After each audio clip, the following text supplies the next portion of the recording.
22 ক্যারেটে gold chain মাত্র 700 কাতায় Real করে। হ্যাঁ, বিষয়টা শুনলে অনেকে হয়তো অবাক হয়ে যাবেন যে গোল্ড প্রাইসটা এখন অনেক বেশি, আর আপনি বলছেন 700 কাতারি রিয়াল থেকে 22 ক্যারেট গোল্ড চেন। হ্যাঁ, ওই তো ভাই আপনি পেয়ে যাবেন 2 গ্রামের মধ্যে একটা চেন যেটা 700 কাতারি রিয়াল থেকে শুরু। আল মডার্ন জুয়েলারি আপনাদের জন্য এগুলো অফার করছে। আল মডার্ন জুয়েলারিটা হচ্ছে ডেরা কমার্শিয়াল বিল্ডিংয়ের মধ্যে, যেটা আলফাদান কারা পুরানো মেন বাস স্টেশনের ঠিক সামনে। ওই তো আমি বলছিলাম কিন্তু 700 কাতারি রিয়াল করা, হয়তো অনেকে ভুল বুঝবেন যে ভাই আপনি ভুলভাল অনেক কিছুই বলেন। মোটেই না ভাই, আমি ফ্যাক ভিডিও বানাই না। বিশেষ করে আপনি যদি এই যে স্ক্রিনশটটা নিয়ে রাখতে পারেন, এগুলোর মধ্যে 2 গ্রামের নিলে 700 কাতারি রিয়াল করে নিতে পারবেন। আজকের তারিখে পার গ্রামে কত করে ধরা হচ্ছে ওইটা অবশ্যই এখন আপনার স্ক্রিনে দেখতে পাচ্ছেন। এগুলোর মধ্যে নিলে কিন্তু 1200 কাতারি রিয়ালের মধ্যে, এগুলো হচ্ছে লাইট ওয়েটের পার্টি চেন। এগুলোও পার্টি চেন, এগুলোও কিন্তু 1200 বা 900 কাতারি রিয়ালের মধ্যে। আর লাইট ওয়েটের মধ্যে একদম লাইট ওয়েট এগুলো কিন্তু 2 গ্রাম থেকে শুরু হইতো, যেটা বলছিলাম আমি 700 কাতারি রিয়াল থেকে শুরু।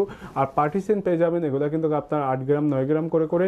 আর এগুলো হচ্ছে আপনার স্নেক চেন, এগুলো হচ্ছে ওই তো আপনার 6-7 গ্রাম করে করে। আর বিশেষ করে ভাই বেনি চেন, এখানে কিন্তু আপনার 6 গ্রাম থেকে শুরু করে 1 ভরিরও বেনি চেন পেয়ে যাবেন।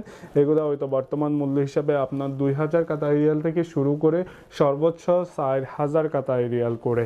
আর এই বেনি চেনগুলোর কথা বলছিলাম। আর একজন আমার নিয়মিত ভিউয়ার্স, উনি অবশ্যই হচ্ছে রব চেন দেখতে চাইছেন। 1200 রিয়ালের মধ্যে রব চেন আপনি পেয়ে যাবেন, যদিও এখন ডিজাইন অ্যাভেলেবেল না। তবে 1200 রিয়ালের মধ্যে আপনি বর্তমান মূল্য হিসেবে হয়তো 4-3.5 গ্রামের মতো ওজনের একটা রব চেন পেয়ে যাবেন। এই তো আবারও বলেন, আল মডার্ন জুয়েলারিটা লোকেটেড হচ্ছে আলফাদান কারাওয়া পুরানো মেন বাস স্টেশনের সামনে, ডেরা কমার্শিয়াল বিল্ডিংয়ের মধ্যে।